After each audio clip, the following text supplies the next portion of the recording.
دەستی داگیرکەرانن دوژمنی کوردستانن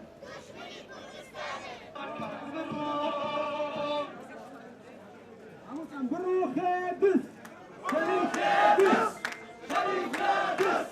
بڕۆخێدس بڕۆخێدس شەریکێدس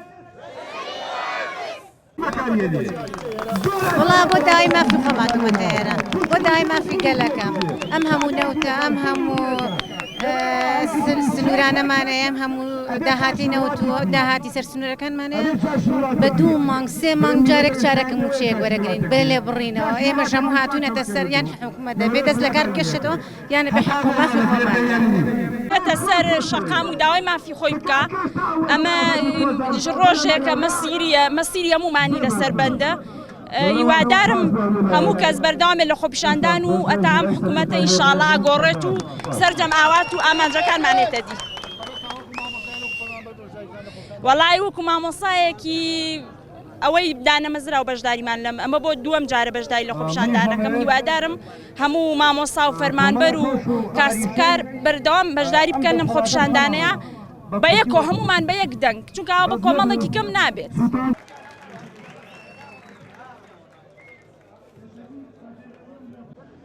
زۆر کەسایەتی زۆر لایەن زۆر حیزب داوای کە چاکسازی ئەگە سادە چاکسازی کە بەڕاستی ئەگە داوایەکی لەوە چێت دروست نەبێت لەبەرەوەی منیشوەکو مامۆستایەک هاتوومەتێ بۆ داواکاری مافی خۆ مافێکی سەرەتایی خۆم کە مافی ژیانە بەڕاستیانی خەڵکی تر سەبری ئەیوبی نەماوە لەبەرەوەی یعنی بەڕاستی نان نییە بخوا خەڵکی تر تەواو بێتاقەتە بێزارە یعنی مافێکی سەرەتایی کە بە خەڵەویش موچەیە ئیتر یعنی بەڕاستی خەڵک ئەبێت چی بکە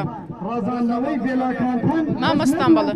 کاریگەری ئەبێ وردە وردە کاریگەری ئەبێ ئەگەر هەر کاریگەریش نەبوو ڕەوتەکە ئەگۆڕین بە شێوازێکی تر پەیامان بە هەموو چین توێشەکان هەیە لە مامۆستا فەرمانبەران کاسب هەموو چین توێشەکان کە بێنە بەرەی گەل بەڕاستی تر هەمومان یەک دەنگ بین پێکە بۆی ئەم سیستەمە گەندەڵە بگۆڕین ئێستا کۆمەڵێک گەندەڵ و دەست و شەڕەخۆر بێن حکمێمە بکەن لەبەرەوە بەڕاستی کاتیان نەبە کەسشیان نەبەنی وە کەس الفاتحة والرحمة يا سادات معاذ